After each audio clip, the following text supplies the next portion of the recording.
La vidéo que tu t'apprêtes à regarder est un extrait d'une masterclass de plus de 12 heures que j'ai faite et postée sur ma chaîne où je parle de business, business high ticket, comment scaler, lancer un business en high ticket avec l'IA qui est à la mode. Je m'appelle Thierry Stéphane, pour les plus intimes, le Général Makora. Sur cette chaîne, je parle principalement de business, business en ligne, business high ticket.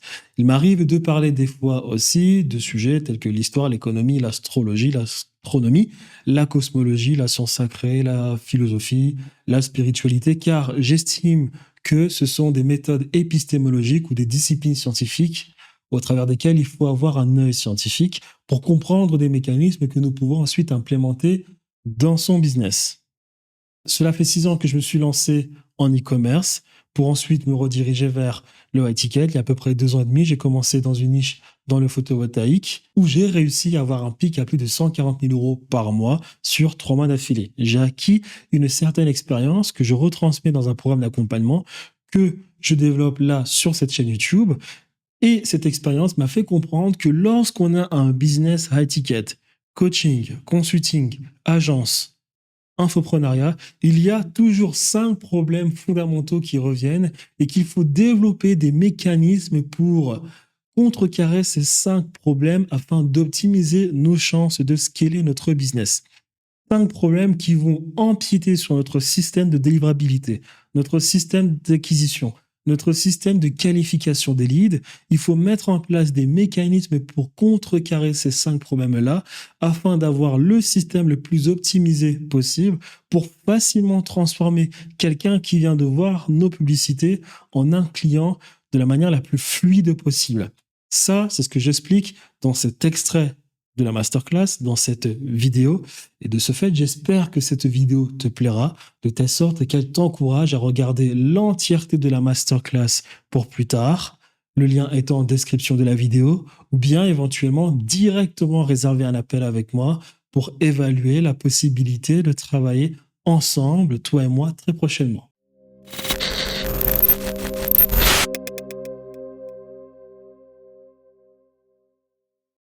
Closing.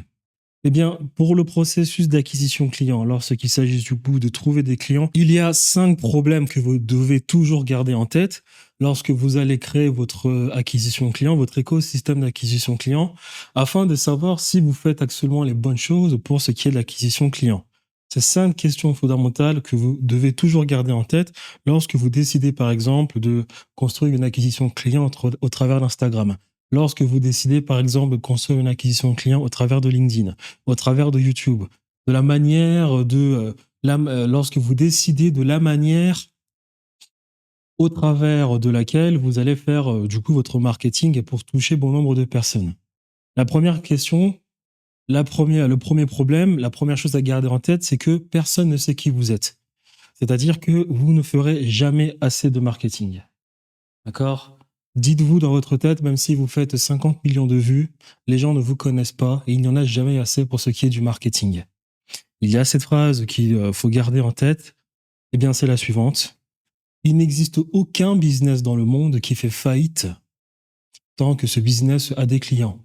Voilà. S'il y a bien une chose, s'il faut choisir une métrique fondamentale pour ce qui est du business, c'est le nombre de clients qu'on est capable d'avoir chaque mois, chaque jour, chaque année. Voilà, peu importe, si demain on a un business de chaises et qu'on réussit à être rentable avec des chaises et qu'on réussit à scaler notre business avec des chaises, peu importe demain la nouvelle mode, IA, aller sur la Lune, etc., tant que ça marche, il n'y a aucune raison d'arrêter votre business. Donc ça, c'est le premier problème. Et donc, je vais lire ici le texte pour éviter de trop parler. Donc, personne ne sait qui vous êtes.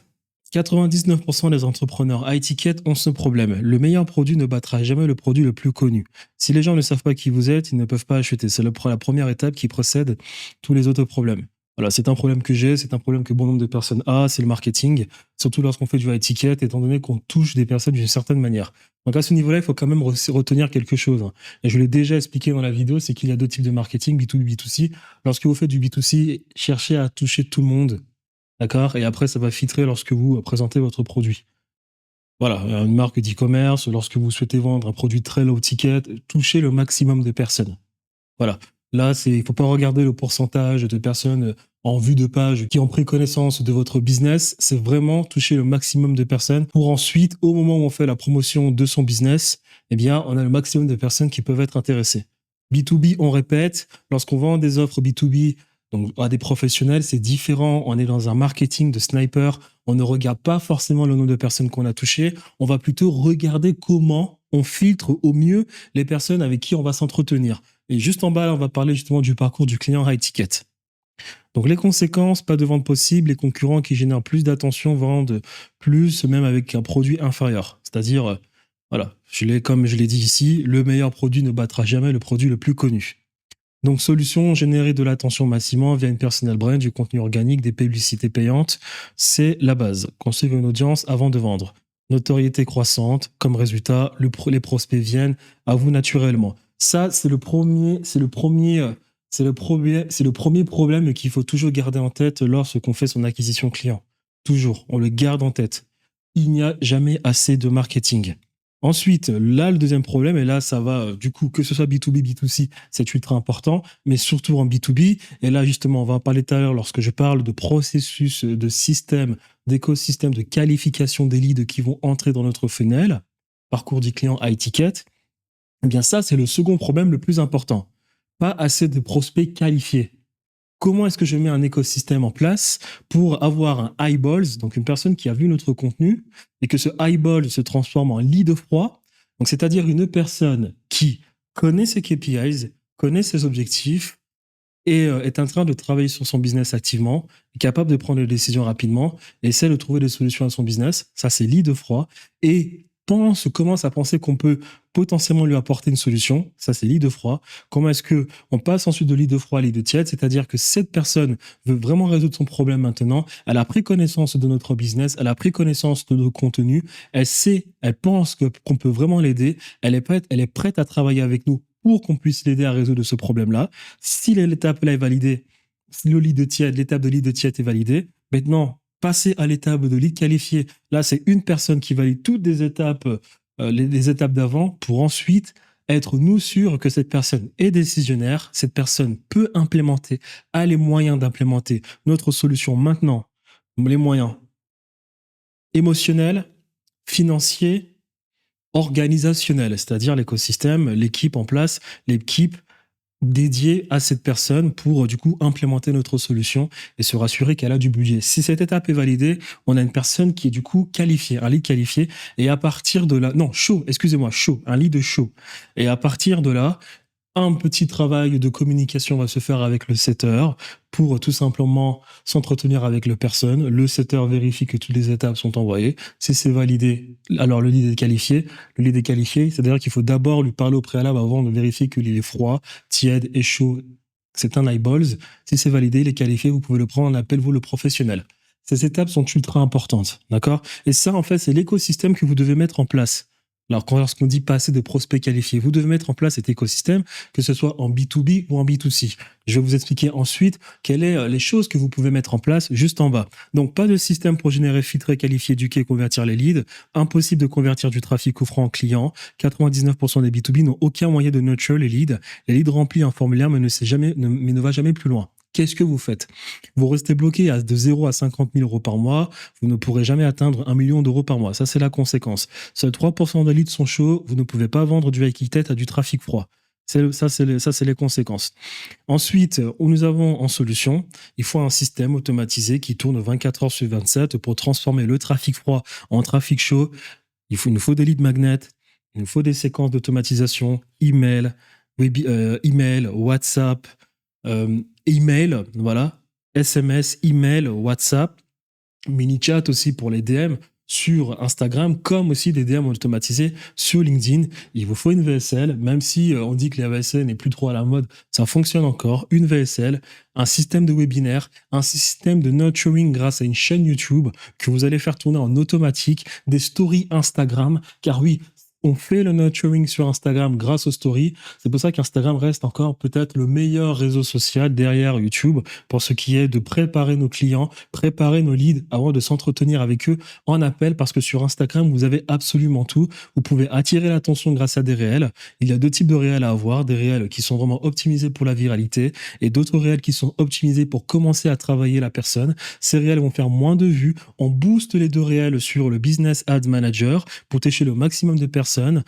Nos publicités nous servent juste à attirer les personnes sur notre compte Instagram et non pas pour qu'elles passent directement à l'achat, qu'elles nous contactent directement en DM. Qu'est-ce qu'on fait ensuite? On commence à les nurture, et pour les nurture, on a tout un système de stories Instagram, des stories, principalement certaines stories. On a une stratégie de story. On présente les choses d'une certaine manière en story. On présente des case studies, on présente des avis clients, on présente des avantages de notre offre, on montre aussi sa vie quotidienne, sa vie du quotidien, excusez-moi, on montre aussi sa vie du quotidien pour créer la relation, pour se connecter avec la personne, pour créer cette profondeur intuitive et émotionnelle en termes de connexion avec la personne, et on essaye de poster le maximum de stories.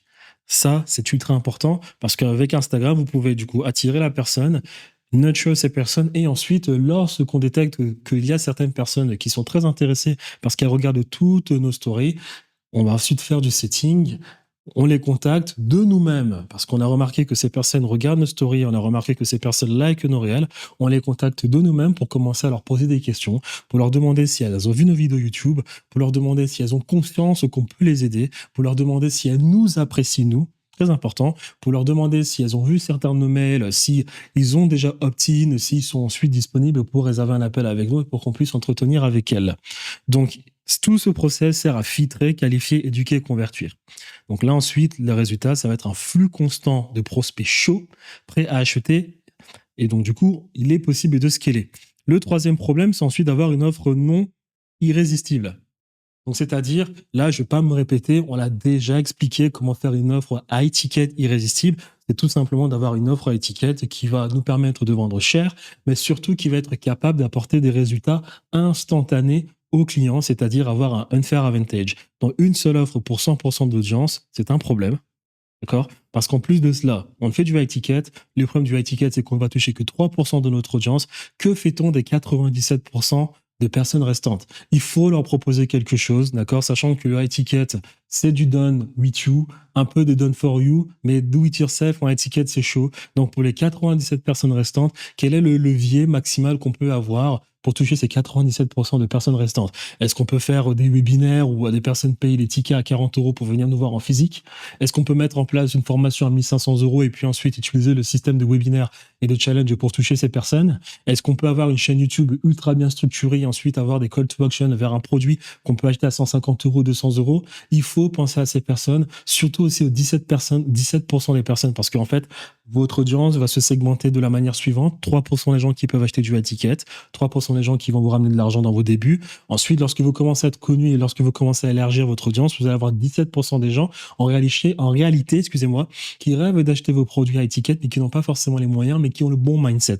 Ces personnes, il faut les aider, d'accord, à avoir des résultats pour qu'ensuite, plus tard, elles viennent acheter vos produits high ticket. Donc, il faut proposer des solutions pour ces personnes pour leur permettre de gagner de l'argent afin qu'elles viennent ensuite acheter vos produits. Et ensuite, vous avez 80% de l'audience, et là, c'est le fourre-tout. Il y a les personnes qui pensent que vous volez, que vous arnaquez, que vous dites la vérité, qui ont des blocages mentaux, donc qui ne veulent pas dépenser un certain montant. À ces personnes, il faut aussi avoir un produit. Vous n'êtes pas obligé d'avoir un produit digital à tous les coups lorsque vous développez une personal brand ou un business de consulting. Pour ces 80% de personnes, vous pouvez leur vendre un produit physique. Exactement comme le fait Iman Gadi, il vend des produits physiques. Exactement comme le fait MrBeast, il vend des produits physiques. Vous pouvez très bien vendre un produit physique qui va être toujours adapté à votre écosystème et permettre aux personnes de mieux vous apprécier, de créer cette connexion avec ces personnes pour qu'elles puissent éventuellement passer à la deuxième étape, c'est-à-dire dans les 17% de l'audience. C'est tout à fait possible. Et on peut aussi leur vendre, il y a beaucoup de choses à leur vendre, on peut leur vendre tout simplement des événements physiques où ils payent pour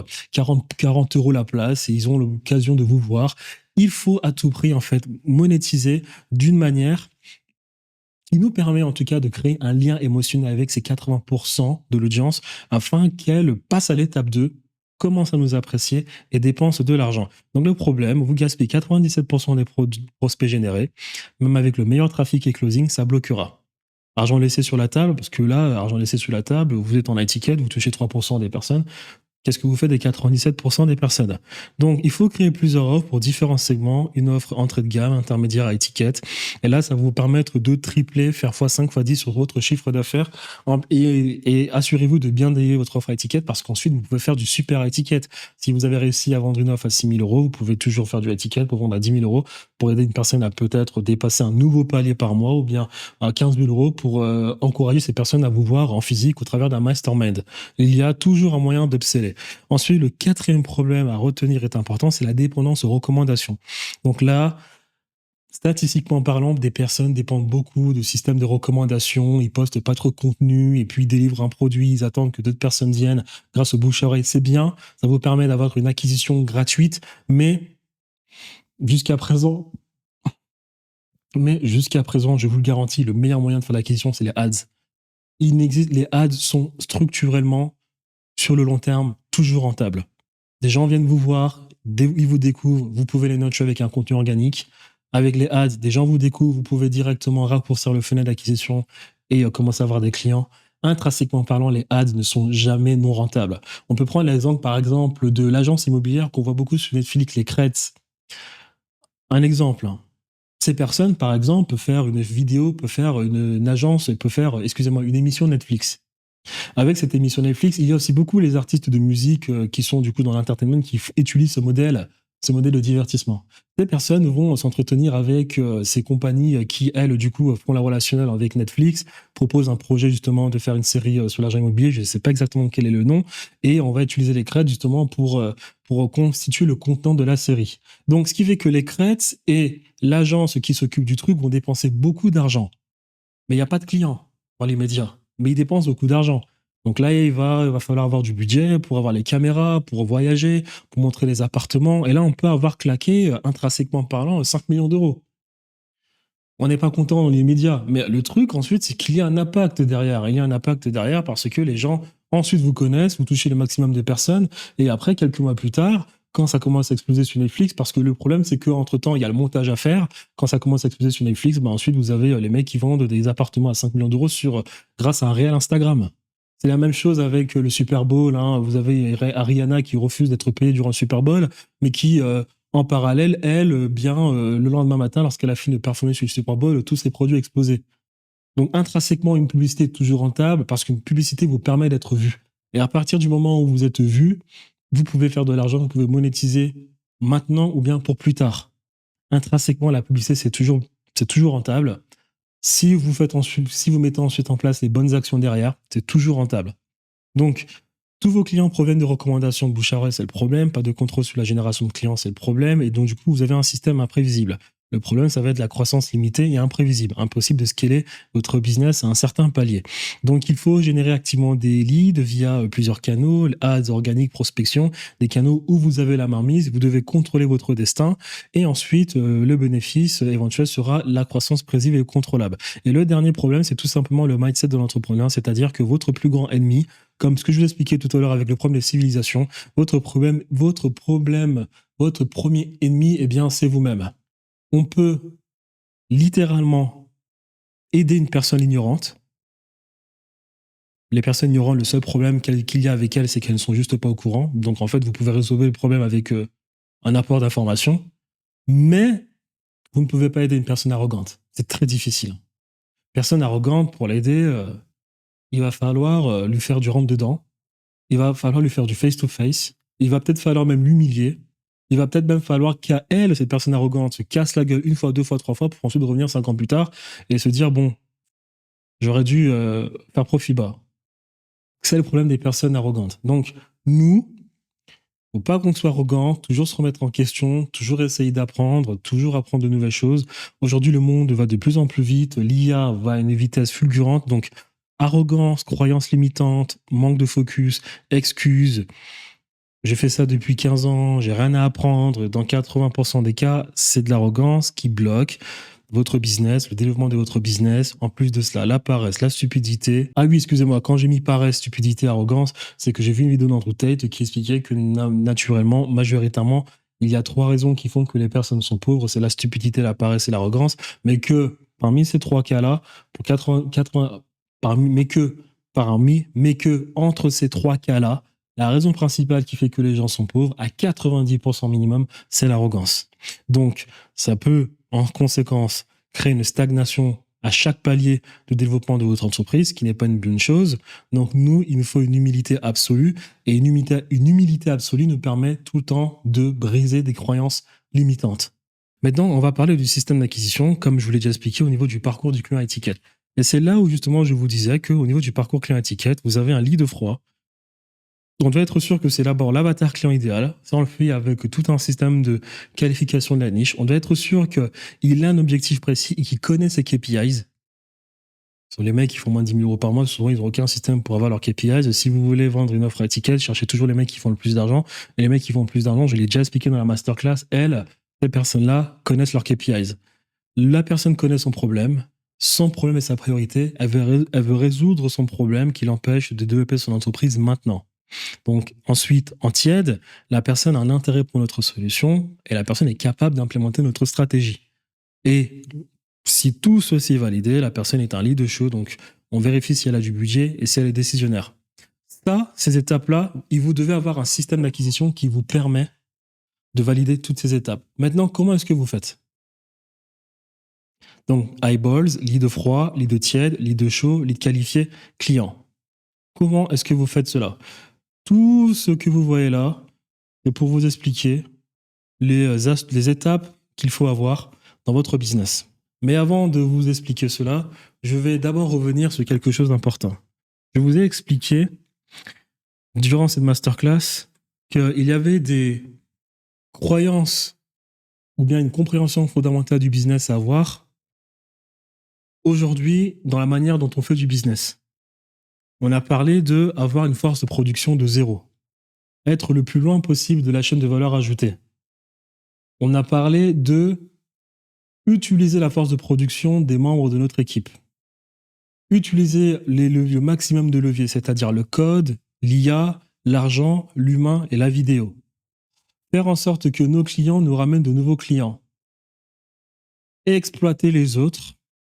Donner l'impression aux personnes qu'on va les aider alors que nous, on est en train de créer un sentiment d'appartenance pour que ces personnes reviennent sans arrêt racheter. Donc, optimiser notre LTV, optimiser notre coût par acquisition client, avoir un système hybride, c'est-à-dire avoir un système qui est dans son énergie féminine, mais aussi son énergie masculine. C'est-à-dire qu'on est capable d'avoir un système qu'on a réussi à militariser. Donc, les gens font le travail, on donne les ordres, on a le maximum de leviers, et non se charger juste de faire les vidéos. On doit être capable d'avoir ce type-là d'organisation dans notre entreprise, un système militarisé, paternaliste, patriarcal dans notre système, un système linéaire, d'accord ? On est tout en haut de la pyramide, c'est linéaire. Un système à forte énergie masculine, c'est-à-dire force, discipline, puissance, volonté de conquête, c'est-à-dire faire le maximum de marketing, avoir la volonté, croire lorsqu'on vend, croire en notre produit lorsqu'on vend, ne pas bégayer, vraiment croire qu'on est les meilleurs pour apporter des résultats aux personnes. Ça s'appelle tout simplement la volonté de puissance. Spirituellement parlant, on a fait une allégorie vis-à-vis du soleil. Et avoir de l'autre côté, quand on parle de système hybride, tout ce qui relève d'une énergie féminine. C'est-à-dire, on a donné l'exemple d'un jardin. Le problème de l'énergie masculine, c'est que nous, quand on veut chercher des clients, si on est trop dans l'énergie masculine, on est ce type de personne qui prend son filet et qui chasse des papillons. Le résultat, c'est que ces papillons, eux, ils vont se barrer. Or, l'énergie masculine nous permet quand même d'avoir cette constance, cette puissance pour ne jamais abandonner. Et il nous faut cette énergie féminine parce que l'énergie féminine, on l'a expliqué, c'est canaliser notre puissance, exactement comme ce rapport spirituel entre la Lune et le Soleil, entre Sirius A et Sirius B, ces 2 étoiles dans la constellation d'Orion qui nous ont permis d'établir ce calendrier solaire, les anciennes civilisations, notamment l'Égypte. L'intrication quantique, donc c'est-à-dire optimiser pour avoir une connexion forte entre notre système à énergie féminine et notre système à énergie masculine. Donc, c'est-à-dire canaliser, être dans une approche de réception, une approche intuitive où on crée de la connexion, une connexion profonde, intuitive, émotionnelle. On est dans l'abondance, on est dans ce qu'on appelle une approche aussi cyclique, exactement comme la lune, exactement comme les femmes qui, par exemple, dans les relations hommes-femmes, attendent que les hommes viennent à elles, les femmes qui, elles aussi, sont influencées par la lune et donc ont un fonctionnement biologique cyclique au travers de leur règle, comme la lune va fortement nous influencer à chaque pleine lune, ainsi que nous, car nous sommes composés à 70% d'eau. La lune a cette capacité de nous influencer, tout comme la marée haute ou la marée basse. Cette énergie féminine nous permet du coup de canaliser toute notre puissance. Je l'ai déjà expliqué, le problème de l'énergie féminine, si on passe notre temps à vendre, on va chasser les personnes, alors que si on est dans une énergie féminine, eh bien, on est capable de comprendre qu'il faut vendre, canaliser, se calmer. Vendre, canaliser, se calmer. Exactement comme lorsqu'on fait du sport et que, en réalité, on prend du muscle pendant qu'on se repose et non pas quand on est en train de pousser des poids à la salle de sport. Il faut ces deux énergies canalisées et on a aussi parlé du système matriarcal. C'est plutôt matrimonial. Un système basé sur un centrage maternel, sur un échange matrimonial. Qu'est-ce qui caractérise principalement ce système? C'est ce système de scaling horizontal où on a expliqué que la succession est détenue par un compte mère, exactement comme la fiscalité qui justement se base sur ce système où il y a une holding qui ne pratique aucune activité mais qui détient absolument tous les titres de propriété des entreprises qui, elles, font le travail. Ça, les anciennes civilisations étaient organisées de cette manière, où il y a une reine-mère qui détient tous les titres de propriété, qui détient la légitimité royale, qui détient toute la propriété privée, mais qui n'est pas, elle, cette personne qui gère la propriété privée. Ceci est fait par un roi, un homme, qui est garant et qui occupe la société. Et ensuite, derrière, ce roi, lorsqu'il meurt, ce n'est pas son fils qui prend le trône, c'est soit son neveu, pour qui il avait obligation d'éduquer lorsque ce neveu était enfant, ou bien son cousin s'il n'y a pas une succession. Donc on remonte à la reine-mère, on prend la sœur de la reine-mère et on prend son fils. Donc il y a un système de succession horizontale, exactement comme fonctionnent des structures fiscales bien organisées, exactement comment fonctionnent aujourd'hui les réseaux sociaux depuis que le clipping existe, c'est-à-dire que vous avez un compte mère, vous avez tout votre personal brand optimisé, et puis vous avez plein de comptes secondaires qui, eux, vont faire le travail au travers de la viralité sur des comptes short. Vous allez poster le maximum de TikTok, le maximum de réels Instagram, et ces comptes vont renvoyer vers le compte mère où vous allez, où le compte est là où le compte est là pour renforcer, où le compte est à l'image de votre personal brand, le compte qui va vous servir ensuite de créer la relation au travers de stories, le compte où vous n'allez pas non plus trop poster pour optimiser cette valeur perçue visuelle de ce que représente, de ce que rend votre personal brand, et ensuite de faire de temps en temps plusieurs call to action. Je vous invite comme exemple à regarder comment Iman Gadzhi a construit son business. Il l'a fait de manière exceptionnelle.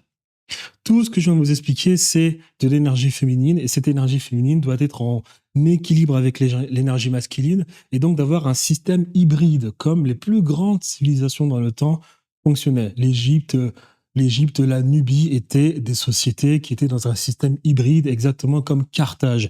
Le problème de l'énergie masculine, lorsqu'on est trop dans le masculin, la civilisation ne dure pas trop longtemps. Un peu comme les Romains, ils ont duré parce qu'ils étaient vraiment bons.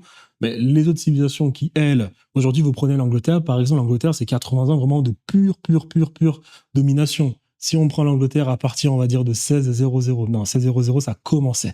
Allez, on va dire à peu près, elle s'installe en aide, on va dire à peu près 1637, jusqu'en 1947, ça fait 200 ans.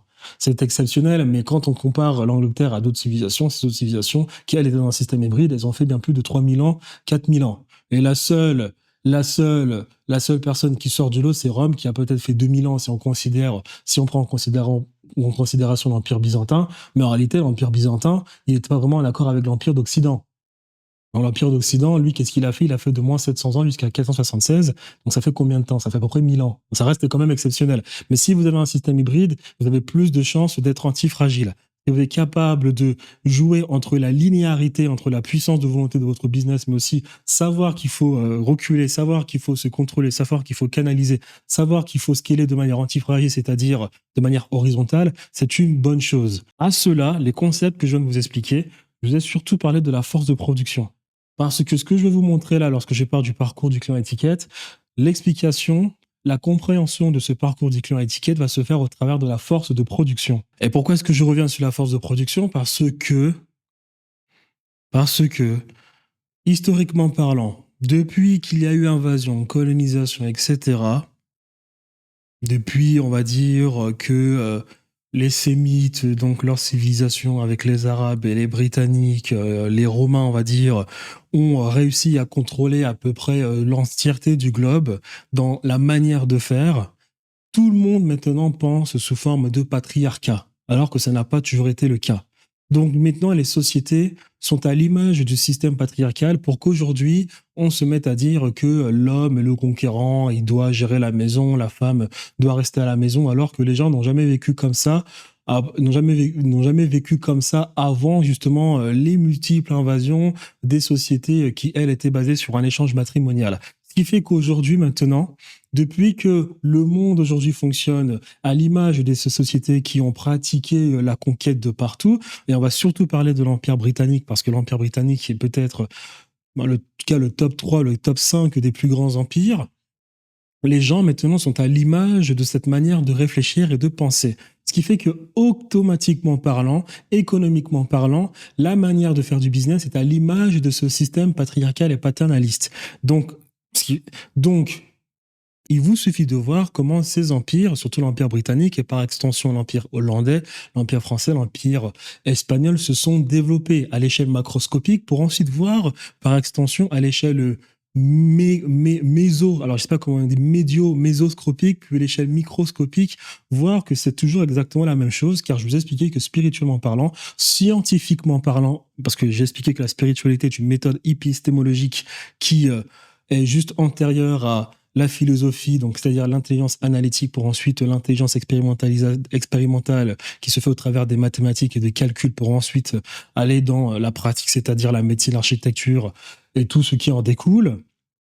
Je vous ai expliqué que tout est connecté. Et donc, du coup, en analysant comment fonctionnent les empires, comment les empires se sont enrichis, pour ensuite analyser comment, par exemple, les GAFAM se sont enrichis, pour ensuite analyser peut-être comment les dropshippers se sont enrichis, vous allez toujours voir les mêmes patterns. Et que pour ce qui est de la force de production, vous devez regarder comment l'Empire britannique, l'Empire français, l'Empire allemand se sont enrichis. Et ils ont tous quelque chose en commun, c'est la force de production qui est égale à 0. C'est-à-dire qu'ils utilisent les autres, ils exploitent les autres pour eux s'enrichir. Et là, quand je parle de force de production, je parle en fait que vous devez utiliser le levier d'autrui pour vous transformer de la valeur brute en valeur ajoutée.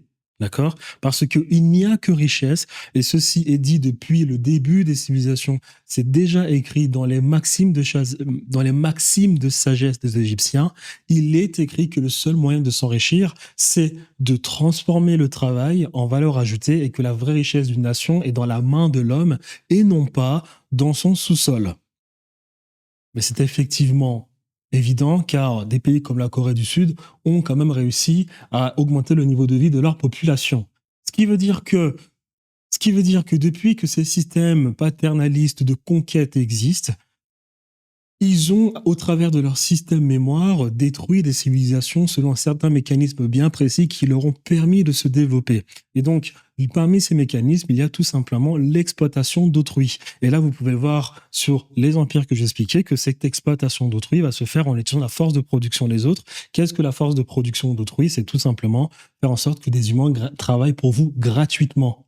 Ça s'appelle l'esclavage, en plus ça s'appelle le salariat à demi-mot, on vous paye très peu pour faire beaucoup de choses pendant que lui, le patron, s'enrichit. Il n'y a pas que la force de production de l'humain, il y a aussi la force de production qui est l'énergie tout simplement, le pétrole comme les matières premières. Parce que nous, en fait, lorsqu'on parle de force de production, c'est tout ce qui nous permet pour peu cher de transformer la valeur brute en valeur ajoutée. Les mains d'un homme peuvent faire ça, mais si on est les mains d'un homme peuvent faire ça, l'énergie peut faire ça parce que l'industrie a besoin d'humains, mais aussi d'énergie pas chère. Donc, si on est capable d'avoir du pétrole, des matières premières pas chères, alors là, on est capable d'avoir une industrie rentable. C'est ce qu'a compris l'Allemagne, l'Angleterre, excusez-moi, c'est ce que l'Angleterre a mis en place lorsqu'il y a eu une révolution du pétrole en 1889 et que Churchill, le Lord Amirauté, a dit que désormais, maintenant, notre objectif de conquête, ça va être le pétrole. Et c'est comme ça que toute la déstabilisation du monde s'est faite au Moyen-Orient. Toutes les révolutions en 1901, en 1941, en 1951, en 1953 en Irak, en Iran, excusez-moi, s'est faite parce qu'il faut contrôler le sous-sol des autres.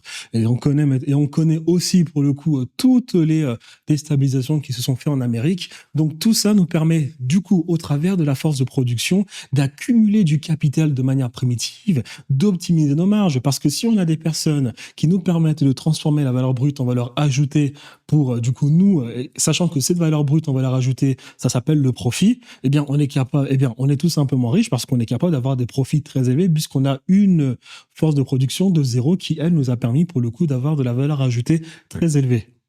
Donc, ça, ce que je viens de vous expliquer, la force de production de zéro, c'est quelque chose que vous devez avoir à tout prix dans votre business. Je l'ai expliqué. Et là, je vous ai parlé de la chose de manière macroscopique, mais c'est exactement la même chose de manière alors je sais pas exactement dire mésoscopique à l'échelle moyenne au niveau des GAFAM. Elles font exactement la même chose. Je vous ai déjà parlé de ça durant cette masterclass, exactement comme Facebook qui utilise la force de production des annonceurs. Donc les annonceurs vont dépenser leur argent pour aller faire de la publicité, mais en parallèle, l'algorithme Facebook qui prend la data, il devient de plus en plus bon et il se sert tout simplement de la force de production des autres qui sont le cash, ou bien leur énergie, leur cerveau, leurs mains. Quand je dis leurs mains, c'est leur cerveau en réalité, c'est-à-dire leur énergie, pour faire le travail, trouver des clients. Et par extension, Facebook n'a pas forcément plus travaillé que ça, même s'ils ont une cellule qui fait qu'ils développent en parallèle leur intelligence artificielle. Et grâce à tout ça, leur IA se développe et eux, ils font plus d'argent. Donc, quand on parle de force de production, on parle de ces leviers. Parce qu'il y a beaucoup d'entrepreneurs qui vont vous dire bêtement, les 4 leviers du business, c'est la vidéo, l'humain, le code et l'argent. Je vais vous expliquer pourquoi. Donc, la force de production, c'est tout simplement ces leviers. Et vous devez trouver le moyen d'avoir ces leviers pour 0 €. C'est-à-dire, soit avoir des humains qui vous coûtent pas cher, soit avoir du code qui vous coûte pas cher, soit avoir de la production de vidéos qui vous coûte pas cher, soit avoir de l'argent, pas mal d'argent qui peut accélérer les choses. Dans notre cas, à nous qui sommes sur Internet, quelle est notre force de production? Qu'est-ce qui va nous permettre aujourd'hui, de nos jours, maintenant qu'on a l'échelle microscopique, c'est-à-dire nous, qu'est-ce qui va nous permettre, nous, d'avoir une force de production de zéro? C'est d'utiliser, on est à l'époque des réseaux sociaux, donc c'est d'utiliser les algorithmes pour zéro. Comment est-ce qu'on fait pour avoir une force de production de zéro? Comment est-ce qu'on fait pour que l'algorithme nous permette de toucher le maximum de personnes pour zéro au travers duquel? Afin que, une fois qu'une personne a signé et qu'on l'a reçu à lui vendre une offre à 15 000 €, eh bien, on a dans notre poche 15 000 € parce que celui qui fait le travail pour aller toucher ces personnes, on l'a pas payé. Dans notre cas, c'est justement l'algorithme, c'est le code, c'est l'IA. Sachant qu'en parallèle, on peut aussi utiliser l'humain à qui on va déléguer le travail, on a un peu d'argent, et puis du coup, on a de la vidéo qui, elle, peut être découpée dans un écosystème pour faire de l'argent. Donc, pour nous, notre cas, la force de production, c'est d'avoir un écosystème marketing où utiliser l'algorithme, le code, l'humain, l'argent et la vidéo ne va pas nous coûter trop cher, tout en nous permettant de faire le maximum de cash, le maximum de valeur ajoutée, exactement comme l'Empire britannique le faisait. Donc, je vous ai expliqué tout cela pour vous parler du parcours clé étiquette, pour en fait vous dire que lorsqu'on parle de eyeballs, lit de froid, lit de tiède, lit de moyen, médium, tiède, oui c'est ça, lit de chaud, lit de qualifié, vous devez avoir une configuration marketing dans votre écosystème qui ne va pas vous coûter trop cher, mais qui va vous permettre de faire des retours sur investissement de plus de x10. Donc là, la question va être, en fait, quel est le moyen marketing? Quel est ce système marketing que je vais pouvoir associer à d'autres systèmes de marketing pour avoir un écosystème marketing qui va me permettre du coup d'avoir un parcours du client à étiquette qui ne me coûte pas cher et qui peut me rappeler et qui peut me ramener un retour sur investissement de plus de x10, exactement comme les Anglais qui, eux, avaient une force de production de plus de 10 parce qu'ils se servaient bien des humains pour gratuitement pour faire de l'argent pour ensuite aller contrôler l'océan Indien, contrôler les matières premières brutes, les ramener en Angleterre pour peu cher, parce qu'ils contrôlaient la côte Swahili africaine, ils contrôlaient la base du Moyen-Orient où là il y a Bahreïn, ils contrôlaient l'Inde, ils contrôlaient la Chine, et puis ils avaient leurs îles britanniques où ils embauchaient des gens, ils délocalisaient les gens depuis la Chine pour gérer toute cette région, faire une accumulation primitive, une collecte primitive des valeurs brutes et les envoyer en Angleterre pour les transformer en valeur ajoutée. Tout ceci ne coûtant pas cher pour cette entreprise. Dans notre cas, à l'échelle microscopique, à l'échelle du média, des réseaux sociaux, c'est d'avoir un écosystème où en fait on a plusieurs systèmes d'acquisition.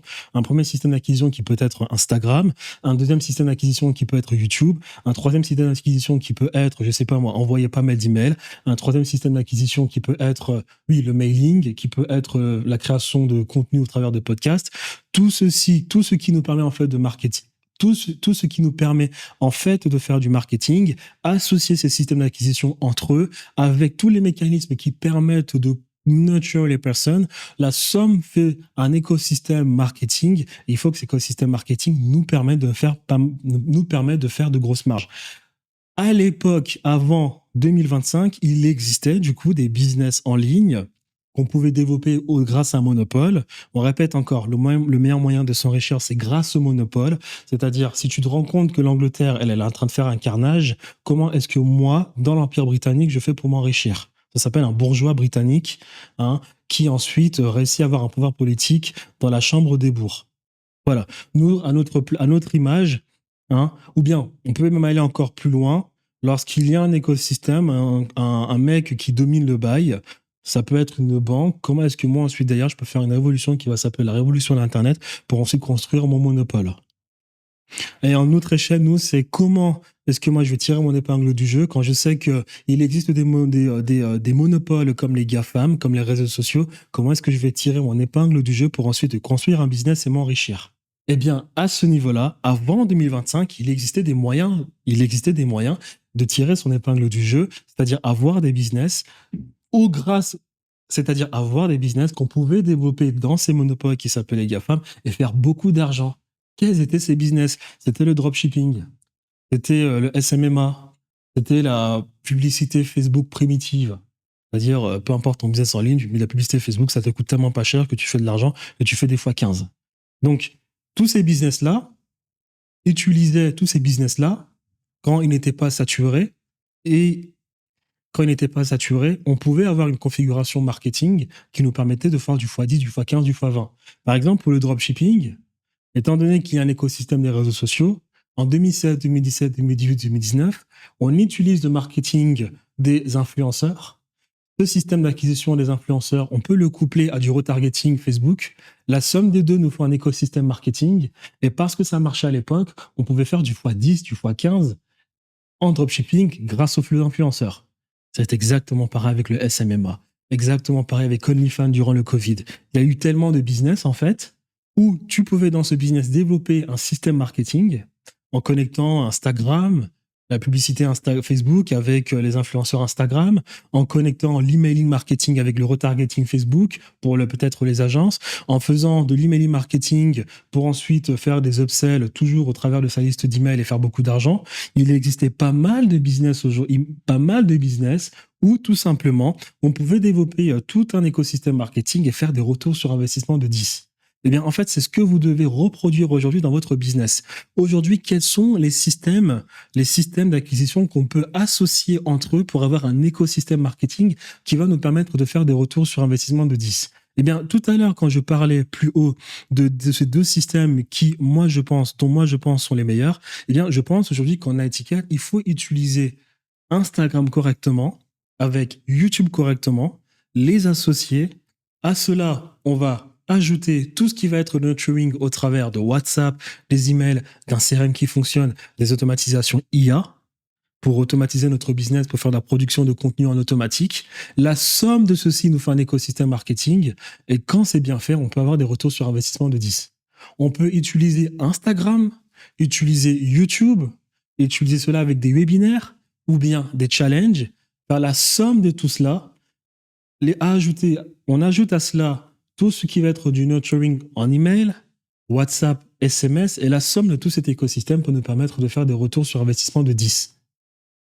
Voilà. Donc, vous savez maintenant J'ai fait une petite analyse historique pour vous expliquer qu'est-ce que la force de production. Eh bien, quand je montre ce tableau, si on décide d'utiliser Instagram de manière intelligente, c'est-à-dire ce qui fonctionne aujourd'hui avec YouTube, on peut avoir un parcours du client à étiquette qui fonctionne. Et on répète que notre écosystème marketing doit nous permettre de faire un retour sur investissement de 10 et avoir un minimum et avoir un retour sur investissement minimum de 10 et d'avoir un parcours du client à étiquette maîtrisé. C'est-à-dire que Instagram et YouTube vont faire le premier travail, c'est-à-dire les eyeballs, les leads froids, les leads tièdes, les leads chauds, arrêtez tout même d'ailleurs, et on va renforcer cela avec le nurturing sur WhatsApp, en setting, emailing, SMS. Et donc là, par exemple, on peut faire, par exemple, eyeballs, attirer un maximum d'audience, l'objectif principal. Contenu à produire, on peut utiliser YouTube pour le faire. On crée du contenu, les gens nous découvrent. On crée des réels Instagram, les gens nous découvrent. Donc, ensuite, lorsque les personnes nous découvrent, on peut utiliser un certain type de stories sur Instagram. Des stories Instagram qui sont tout ce qui relève du voyeurisme, du lifestyle, pas forcément pour commencer à éduquer les personnes. Ensuite, on peut mettre en place plusieurs actions humaines, créer du contenu de manière intelligente, automatiser cela, utiliser des plateformes comme YouTube, Instagram, N8N, Make, Frame.io, Wasabi, comment créer un écosystème pour justement produire du contenu au maximum et donc du coup valider la première étape, c'est-à-dire attirer le maximum de personnes dans notre écosystème. On peut aussi utiliser de ce fait de la publicité si c'est fait correctement. C'est-à-dire aujourd'hui, ce qui fonctionne bien avec Instagram, ce qui fonctionne bien, pardon, en publicité, c'est de booster nos réels parce que lorsqu'on booste les réels qu'on a postés sur Instagram, ça nous coûte bien moins cher que d'aller sur le Business Manager, faire de la publicité qui fonctionne, faire de la publicité, on va dire, traditionnelle, où le CPM est plus élevé, où le CTR sera encore plus bas, et donc tout simplement la publicité va nous coûter trop cher. Ensuite, à cela, il va falloir faire des leads froids. Les leads froids, comment est-ce que vous faites des leads froids? Vous faites des leads froids pour transformer un eyeballs en lead froid. Là, on commence à essayer de faire en sorte de créer de l'intérêt chez la personne. Vous le faites toujours avec YouTube. Vous le faites avec YouTube ou vous postez des vidéos éducatives. Vous le faites avec les emails. Si une personne vous a vu et qu'elle a décidé d'opt-in dans votre business parce elle veut un lead magnet, elle veut potentiellement prendre un appel avec vous, vous commencez à la filtrer, vous commencez à la travailler avec un email que vous envoyez instantanément pour la rediriger vers une vidéo YouTube. Vous pouvez le faire si la personne n'a pas opt-in avec YouTube où vous faites des vidéos éducatives. Vous pouvez maintenant aussi commencer à le faire avec des stories Instagram qui fonctionnent très bien. C'est-à-dire, il y a 8 types de stories Instagram. Il y a des stories Instagram que vous allez utiliser pour montrer votre vie. Des stories Instagram que vous allez utiliser pour parler à des close friends, c'est-à-dire des personnes qui montrent un certain intérêt pour votre business. Des stories Instagram pour faire la promotion de vos offres. Des stories Instagram pour faire la promotion des lead magnets. Des stories Instagram ensuite pour parler du quotidien de votre business afin de créer cette relation. Des stories Instagram où vous allez apporter beaucoup de valeur ajoutée, c'est-à-dire vous leur donnez des astuces, vous leur expliquez il faut mettre ça en place dans son business, mettre ça en place dans son business, mettre ça en place dans son business. Ensuite, des stories Instagram de voyeurisme business, c'est-à-dire montrer des chiffres, ou bien montrer un client content, montrer une personne heureuse. Des stories Instagram où du coup vous faites ensuite des avis clients. Et ensuite, vous avez des stories Instagram qu'on appelle les stories Instagram de trigger. C'est-à-dire que là, je vais utiliser des sondages, je vais poser des questions aux personnes et les personnes qui répondent, je vais ensuite les contacter parce qu'elles montrent un intérêt à nos stories Instagram. Là, quand on commence à faire le nurturing, on peut commencer à utiliser le type de story Instagram. On partage beaucoup de valeur ajoutée. Le type de story Instagram où on montre des insights, on montre nos chiffres, on peut éventuellement commencer à montrer des avis clients, des case studies pour des personnes qu'on a pu aider. On va le voir tout à l'heure parce que moi, j'ai un cas ici, mais j'ai fait une vidéo d'1 heure sur Instagram où je le montre bien sur cette vidéo-là. d'1 heure, je le montre parfaitement comment faire. Donc là, vous commencez à travailler la personne, hein, on est en lead froid, le setter peut commencer à intervenir en DM, envoyer des SMS, des WhatsApp, excusez-moi, pour commencer à travailler la personne peut fonctionner. Envoyer 2-3 mails par-ci par-là ou bien faire entrer la personne dans une séquence d'emails si elle a opt-in, ça commence à être intéressant. On fait le travail au travers de YouTube, Instagram, Make, le CRM Go High Level par exemple, WhatsApp, on utilise le ManyChat, d'accord? Et ensuite, à ce niveau-là, on commence à avoir un lead froid. Et le travail continue au niveau du lead tiède. On continue le travail de story, on continue de faire de la création de contenu, on continue de lui envoyer des emails. Et là, en fait, comment on sait que le lead est tiède? Eh bien, tout simplement, au niveau du setting, il y a plus de travail à faire au niveau du setting. comparé à l'étape de lead 3. À ce niveau-là, le setter doit commencer à contacter les personnes qui montrent un certain intérêt pour notre business. C'est soit on appelle, si une personne a opt-in, il faut appeler cette personne et lui poser des questions. Est-ce qu'elle a vu notre vidéo? Est-ce qu'elle a checké notre écosystème? Est-ce qu'elle a pris connaissance de notre business? Si elle ne connaît rien et qu'elle a juste opt-in parce qu'elle a vu une publicité, vous refusez. Vous dites, écoute, je vais analyser l'appel, regarde cette vidéo. Ou bien, ok, d'accord, bon, l'appel est dans 2 jours, regarde d'abord cette vidéo. Ou bien regarde, voilà la chaîne, voilà ton compte Instagram, va sur le compte Instagram, check un peu les stories et incite-la à checker les stories pour qu'elle commence à consommer du contenu. Ne prenez pas quelqu'un en appel qui n'a pas regardé vos vidéos YouTube, ne prenez pas quelqu'un en appel qui n'a pas regardé vos stories Instagram. Donc à ce niveau-là, au niveau du lead tied, le travail commence à se faire véritablement au niveau du setting. Et après, vous avez le lead show. Là, c'est tout simplement au niveau du setting, vous avez réussi, le setter a réussi à confirmer que la personne est digne de être prise en appel, donc c'est-à-dire vérifier que la personne a du budget, vérifier que la personne est donc du coup décisionnaire. Donc le travail se fait toujours ici, lead show. Vous continuez le travail avec les stories de témoignages, les case studies, vous continuez les stories d'avis client, vous continuez de lui parler. Le setter a validé que il y a du budget, il a validé que la personne, il a validé au travers du conversation que la personne du coup nous apprécie, en tout cas qu'elle a consommé suffisamment de contenu. Donc voilà, si on utilise GHL, Calendly, MEC, etc. Et au niveau du lead qualifié, bon là, la personne la personne a réservé un appel. Nous, on doit avoir du coup cet appel de confirmation avant l'appel. Éventuellement, c'est pas vraiment obligé. Vous pouvez appeler cette personne avant l'appel, avant le jour J, ou bien lui envoyer un WhatsApp et demander à la personne de confirmer que cette personne sera présente au moment de l'appel. Et vous continuez votre travail de retargeting en publicité. Vous continuez de faire le travail en story Instagram, c'est-à-dire toujours envoyer de la valeur. Vous continuez de créer du contenu, mais surtout vous envoyez des emails pour inciter la personne à regarder des vidéos YouTube ou du coup il y a un case study ou bien vous partagez certaines astuces qui peuvent aider la personne. Vous devez, lorsque la personne opt-in, envoyer une première vidéo dans les moins de 12 heures à partir du moment où la personne opt-in. Ensuite, envoyer une vidéo 24 heures avant l'appel, envoyer une vidéo 12 heures avant l'appel, envoyer une vidéo 6 heures avant l'appel et pour le reste du temps, ne lui envoyez que des rappels. Si toutes les étapes sont bonnes, vous vous entretenez avec le client, vous validez le client, la vente s'est faite, ensuite vous avez un onboarding ultra automatisé, ultra optimisé pour que la personne sécrète sa dopamine en se rassurant instantanément que vous êtes le bon choix pour cette personne. Si vous êtes capable de mettre tout cela en place et d'utiliser les réseaux sociaux correctement, d'utiliser la puissance marketing correctement, c'est-à-dire aujourd'hui se servir des réseaux sociaux d'une certaine manière, c'est-à-dire utiliser votre YouTube de manière intelligente où vous avez l'équilibre parfait entre faire des vidéos de forte valeur ajoutée et faire des vidéos qui vont vous permettre d'attirer un peu de personnes, pas forcément du top of funnel, hein, pas forcément faire des vidéos ultra virales, mais des vidéos où les sujets sont plus légers pour attirer un peu un certain nombre de personnes.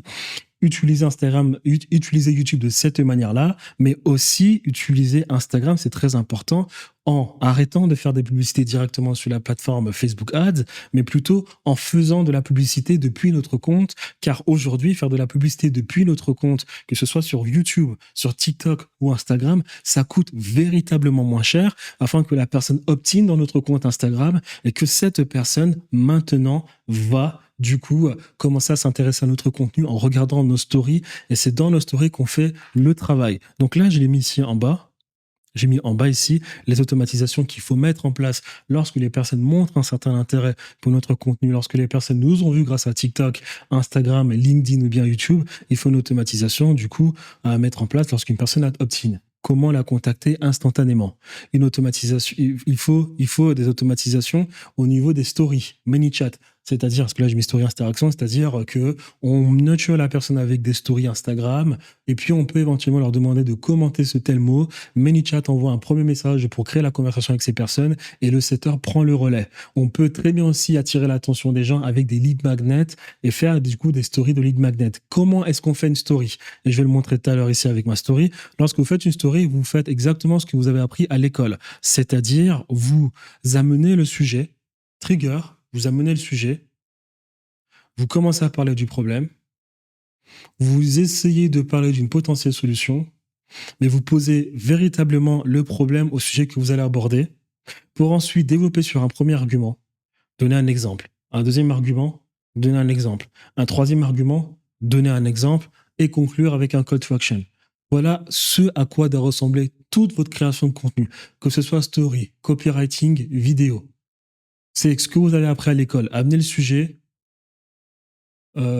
annoncer la couleur avant de développer dans le corps du sujet, argument, exemple, argument, exemple, argument, exemple, faire une conclusion sur l'ensemble de l'idée que vous avez développée dans votre démonstration pour ensuite faire un call to action tout simplement. Donc, il faut ensuite un système de tag, c'est-à-dire que si une personne opt-in dans votre CRM, il faut que vous ayez, lorsque les personnes opt-in et qu'elles ouvrent potentiellement vos mails, il faut que lorsque les personnes ont réservé un appel, il faut que lorsque les personnes ont décroché l'appel, lorsqu'on a confirmé avec elles qu'elles se représentent au moment du rendez-vous, il faut que lorsque les personnes ont opt-in sans passer par notre site Instagram, mais parce qu'elles ont vu une vidéo YouTube et qu'elles ont opt-in directement, elles ont rempli un calendrier, il vous faut un système pour les appeler dans les 5 minutes qui suivent, pour les appeler quelques heures avant l'appel, pour leur envoyer un email. Et à tout cela, lorsque l'automatisation a été lancée, il vous faut ensuite taguer, créer des tags. C'est-à-dire que vous avez Thierry Stéphane qui a opt-in directement, je vais l'appeler dans les 5 minutes qui suivent. L'appel a été fait, je le tag pour notifier, soit je le tag, soit je le déplace dans mon pipeline à la colonne appel confirmé et je tag pour dire que cette personne a passé l'étape d'appel de confirmation ou bien de rappel d'appel ou bien cette personne a passé l'étape de décrocher à notre premier appel parce qu'elle a opt-in après avoir vu notre publicité. Il faut qu'à chaque étape d'avancement du prospect dans votre fenêtre, dans votre pipeline, que vous ayez ce système de tag pour savoir lorsque le closer regarde la fiche client avant de s'entretenir avec la personne, il faut que la personne, le closer, ait le maximum d'informations avant de s'entretenir en appel avec le lead. Et moi, je l'explique très en profondeur dans cette masterclass que j'ai faite ici. J'ai fait une masterclass ici, là, de 11 heures, ensuite de 10 heures. En fait, c'est masterclass de 22 heures. Ici, je vous montre absolument tout pour ce qui est de l'état que vous devez mettre en place, les automatisations que vous devez mettre en place. Vous n'avez pas à vous taper 22 heures de vidéo. J'ai directement mis le chapitrage. Vous allez directement cliquer dessus. Vous allez voir, j'ai bien mis les automatisations, le pipeline, le CRM. Vous cliquez dessus directement et puis vous allez voir exactement ce que je dis dans cette vidéo. Vous devez mettre une automatisation, encore pourquoi? Pour le paiement, l'onboarding, onboarder rapidement la personne. Les automatisations lorsque la personne a réservé un appel. Lorsque la personne a réservé un appel, vous faites exactement ce que je vous ai dit, c'est-à-dire envoyer un email pour lui dire regarde cette vidéo dans les 12 heures, dans moins de 12 heures, c'est-à-dire instantanément, mais en fait, ça veut dire que la personne a opt-in, elle a réservé son appel, envoyez-lui un email directement pour l'inciter à aller voir une vidéo. Vous attendez 12 heures, vous renvoyez une vidéo. Vous attendez ensuite 12 heures, vous renvoyez une autre vidéo. Et ensuite, 6 heures avant l'appel, vous n'envoyez plus de vidéo ou bien. Non, moi, le dernier mail que j'envoie, c'est 6 heures avant l'appel. Et ensuite, tous les autres emails ou bien les WhatsApp que ces personnes reçoivent, c'est pour juste la prévenir que l'appel est dans 2 heures, l'appel est dans 3 heures. On va t'appeler 10 minutes avant pour confirmer que tu seras présent au moment de l'appel. Et la personne qui va confirmer cet appel, qui va faire cet appel de confirmation, c'est votre closer. Il ne faut pas que ce soit le setter, il faut que ce soit le closer parce que le closer peut quand même, comment dire ça, mettre à l'aise la personne avant l'appel de closing. Donc, ça, là, c'est la structure de story que je vous expliquais. Insight, réflexion, argent, vie personnelle, close, friend, avis client, trigger, annonce d'offre. Donc, faire réfléchir le prospect sur la racine du problème, créer de la profondeur intellectuelle, prouver la légitimité financière. Vie personnelle, créer une connexion émotionnelle. Close friend, donner un accès privilégié à des personnes qui vous montrent un certain intérêt pour nos stories, c'est-à-dire que vous allez quand même remarquer que lorsque vous faites des stories, il y a toujours des personnes qui sont plus réceptives que d'autres personnes. Ces personnes-là, vous les mettez dans la liste close friend, c'est une étoile verte, je pense, où on fait des stories pour ces personnes, et à ces personnes, vous leur partagez des stories encore plus exclusives, où il y a encore plus cette connectivité qu'il faut avoir avec cette personne afin d'inciter cette personne à véritablement passer à l'action et que cette personne s'entretienne avec le setter. Des stories d'avis client pour prouver le résultat social, des stories de trigger, c'est-à-dire provoquer une réaction émotionnelle, et puis des stories pour annoncer une offre. Je vous montre par exemple ici cette story, c'est une story justement d'avis client. Qu'est-ce que je fais? J'amène le sujet. Tu vois? Beaucoup de coachs croient que poster plus égale signer plus de clients. J'amène le sujet, j'annonce la couleur. On va parler maintenant de l'attention et de filtrer un lead. Donc là, je développe. Alors, il balance 3 réels par semaine. Je développe. Là, on est toujours au niveau de l'introduction, là, qu'on amène le sujet pour ensuite poser le problème et ensuite commencer à balancer des arguments. Donc, story, dans le vide. Donc, on commence à développer. Et là, ensuite, maintenant, on passe sur les arguments. Résultat, un peu de vues, quelques likes, mais rien ne rentre sur le compte en banque. On continue, c'est frustrant parce que tu bosses dur, mais ton contenu n'a aucun retour concret et tu finis par penser que le problème vient d'Instagram. Donc là, on est vraiment en train de développer en termes d'arguments, de l'algorithme, de la niche, mais non. Le vrai problème, c'est que ton message ne parle pas aux bonnes personnes. Et là, ensuite, on commence à donner des exemples. Là, c'est des story triggers où, en fait, on fait comprendre à la personne qui nous regarde que on a des clients et qu'on travaille avec les clients et que ce qu'on est en train de leur expliquer en story, on l'explique à nos clients. Donc, on continue de donner des arguments avec, comme exemple, l'image où on s'entretient avec le client. Donc, on donne de la valeur, etc. On argumente, on continue, on remonte encore des captures d'écran avec des clients, ou on continue de donner des arguments, on continue de développer, on renforce nos arguments toujours avec des images au travers des exemples avec notre client, toujours, on continue, on fait ça, un message, un autre message, c'est premier réel optimisé, on fait plusieurs dizaines de milliers d'euros, de vues, excusez-moi, on continue, mais la différence, cette fois, les vues se transformaient en conversion qualifiée. On continue. Derrière, avec un closing au travailler, il a signé un client jusqu'à dépasser les 20 000 euros par mois. Donc, on est sur argument, exemple, où ça, c'est une story de case study.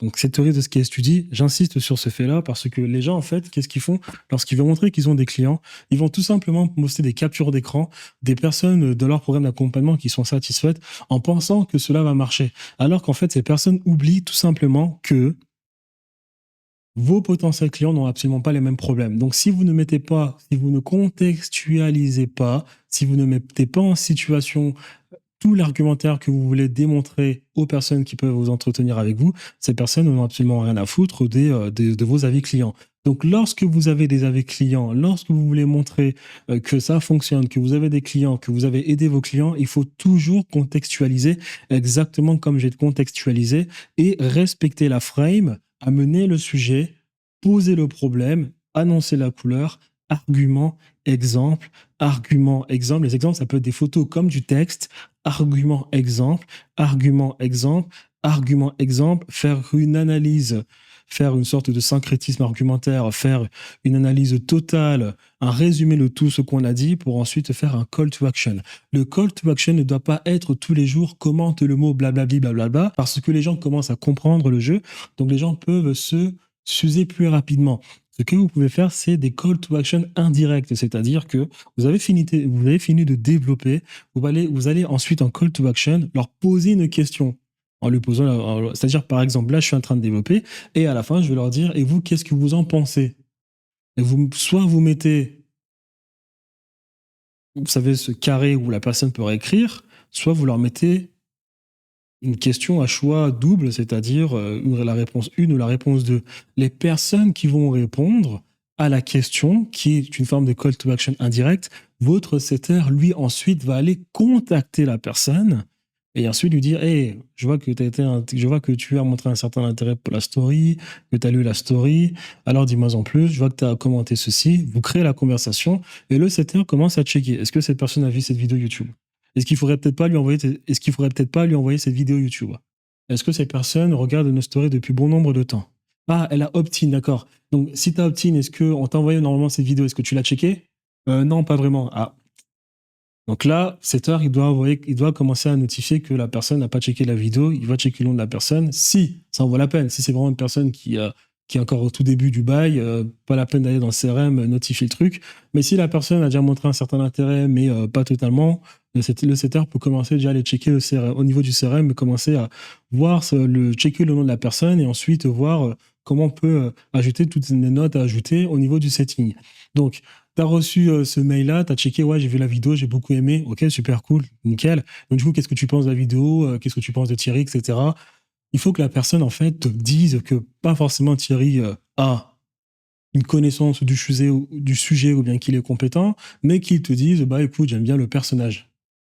Parce que c'est ça le truc, en fait. C'est qu'il faut se rassurer qu'il y a une connexion émotionnelle qui a réussi à être créée avant de prendre la personne en appel. Donc le setter pose des questions, le personne recadre, il pose des questions, il recadre, etc. Si c'est concluant, ensuite, le setter de lui-même prend le calendrier et organise le rendez-vous avec du coup le closer ou bien avec la personne en tout cas qui va prendre l'appel. Et le setter plus tard, quelques heures avant l'appel, appelle la personne si possible ou bien on envoie un WhatsApp. Là, c'est le closer qui fait le travail. On envoie un WhatsApp pour dire écoute, l'appel c'est dans 2 heures, j'espère que tout va bien. Donc là, je continue au niveau de la story.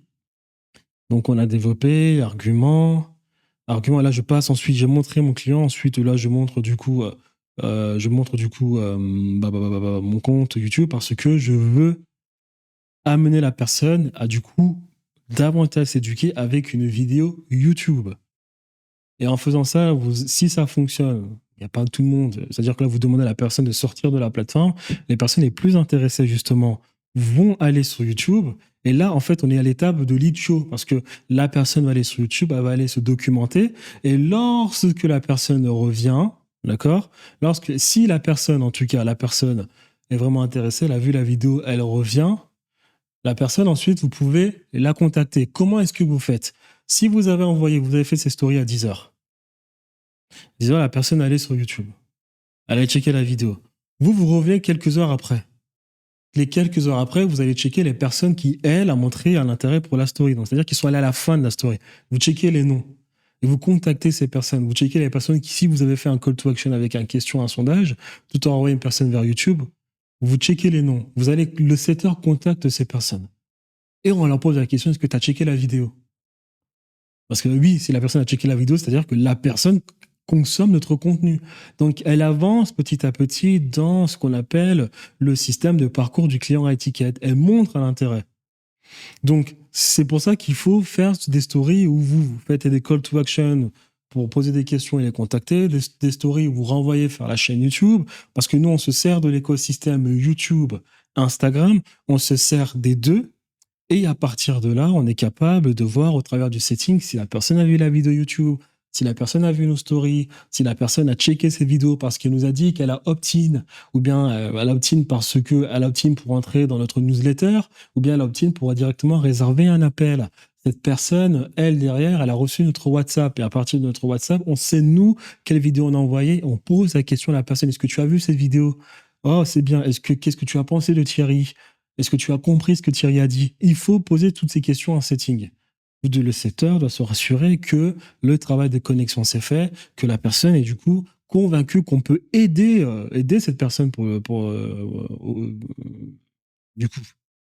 Voilà.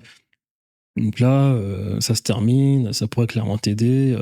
Dès mois 20K, je t'envoie la vidéo. Ça, c'est pour renforcer le call to action vers la vidéo.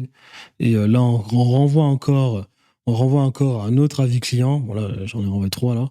J'étais un robot littéralement. Et après, c'était des interactions humaines. J'avais vraiment de bonnes. Donc là, on continue. Et après, qu'est-ce que j'ai fait?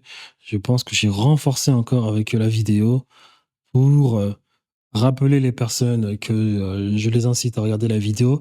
Parce qu'en fait, au niveau des stories, il y a 8 types de stories, mais vous devez poster au minimum 3 stories par jour. Qu'est-ce que j'appelle une story? Une story, c'est une histoire. Voilà. C'est pas le fait de poster une story. Non, une story, c'est une histoire. Donc sur Instagram, cette histoire est composée de frames. Donc moi, tout ça, j'appelle ça une frame. Donc ça, par exemple, c'est une frame. 1, 2, 3, 4, 5, 6, 7, 8, 9, 10, 11. Voilà. À chaque clic, une frame. Et l'ensemble de ces frames constitue, moi, ce que j'appelle une story, une histoire. Eh bien, en fait, vous devez poster 3 stories par jour. 11h, 13h, 17h. En tout cas, faites comme vous voulez. En tout cas, il faut bien espacer vos stories. Pensez comme à l'époque du dropshipping où les influenceurs avaient posté beaucoup de stories sur Snapchat ou Instagram, ce qui leur permettait d'être toujours en haut et que les gens se souviennent de ces personnes et donc, du coup, achètent les produits dont ils faisaient la promotion. Vous devez être omniprésent, rester tout en haut du compte Instagram de la personne lorsque la personne va sur Instagram et pour ce faire, vous devez poster 3 stories par jour. Donc, poster 3 stories par jour, c'est le grand minimum. Et donc là, quand vous voyez par exemple que j'ai commencé avec cette personne, ici, en fait, là, ça se termine. C'est peut-être à 11h midi. Et après, je reviens 5 heures plus tard et je renvoie encore une story pour rappeler à la personne que je dis d'aller voir la vidéo. Voilà. Et ensuite, quand toi, tu veux faire ton nurturing pour voir si la personne a checké la vidéo, tu attends 23 heures. C'est-à-dire que tu as fait une story à 11 heures, ensuite tu as fait une story à 15 heures, tu refais une story allez, on va dire à 22 heures, donc il y a 15 heures qui se sont écoulées. Avant que la story ne disparaisse, il faut toujours que, pour toujours checker en fait les noms des personnes qui sont allées jusqu'au bout du processus de story, toi tu vas contacter les personnes, donc du coup à peu près 23 heures, 22 heures avant 23 heures, 22 heures plus tard, à partir de la première story, avant que les messages s'effacent, tu contactes toutes les personnes à contacter et ensuite, peu importe si la story disparaît, parce que toi maintenant tu sais exactement, tu as du coup contacté ces personnes, après tu fais la conversation avec ces personnes. Voilà. Bah, du coup, les stories, en fait, et je l'explique très bien dans cette vidéo d'une heure ici. Tout le processus de story, je montre pas mal d'exemples, je montre comment faire, j'explique absolument tout le processus. Et du coup, si vous avez un compte Instagram où vous êtes capable de nurture avec les stories Instagram, de créer du contenu de manière intelligente avec les réels, de booster vos réels de manière intelligente, et ensuite d'avoir des bonnes techniques de setting, vous avez un compte Instagram qui peut vous ramener beaucoup d'argent. Et si vous couplez ce compte Instagram avec YouTube, donc vous créez du contenu de manière très intelligente avec YouTube, eh bien, vous avez du coup un système marketing, on va dire un écosystème marketing. Vous avez fait la somme de deux systèmes marketing, Instagram et YouTube, qui, une fois associés pour constituer un écosystème marketing, vous avez un truc du coup qui peut vous ramener un retour sur investissement de plus de 10 et vous couplez cela à tout l'écosystème, à tout ce qu'il faut mettre en place pour le nurturing et la somme de cela pour vous permettre d'avoir un retour sur investissement de 10. C'est-à-dire qu'à partir peut-être d'un réel qu'on a boosté, on a des personnes qui entrent dans le funnel, on a des personnes qui regardent nos stories Instagram, on a des personnes qui regardent nos vidéos YouTube, jusqu'au moment de la signature. Eh bien, si on a réussi à signer une personne pour 6 000 euros et qu'on a boosté nos stories pour 200 euros, 6 000 euros, 200 euros, ça nous fait un fois combien?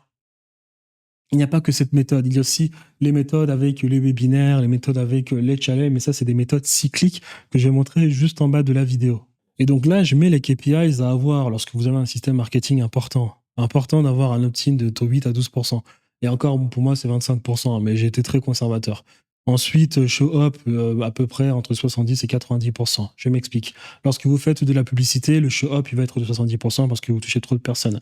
Mais lorsque vous avez une personal brand, lorsque vous passez par les réseaux sociaux, lorsque vous faites en sorte que les personnes passent par votre compte Instagram et qu'elles s'entretiennent avec votre setter, lorsque vous savez que les personnes ont consommé votre contenu YouTube, je vous garantis que votre show-up est de minimum 95%. Nous, on a des show-up de 98% grâce à cela. Les show-up baissent lorsque vous faites de la publicité parce que la publicité, vous touchez beaucoup de monde, donc beaucoup de personnes vont opt-in. Et à ce niveau-là, on va chercher plutôt un show-up de 70. Donc, la somme des 70 et 99% va nous donner à peu près un objectif de 85%. Voilà, closing rate.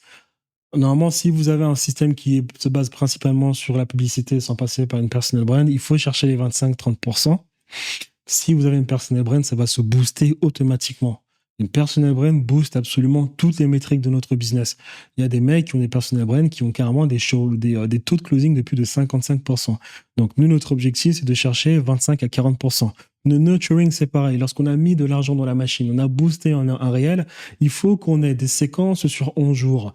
On contacte les personnes sur 11 jours, qu'on envoie des stories bien organisées sur 11 jours, que les vidéos YouTube soient bien structurées dans notre compte Instagram, de telle sorte que le nurturing sur 11 jours nous permet d'avoir suffisamment de leads qui ont suffisamment consommé tout ce qui est à consommer dans notre écosystème afin qu'on puisse les avoir en appel et qu'on essaye de les closer.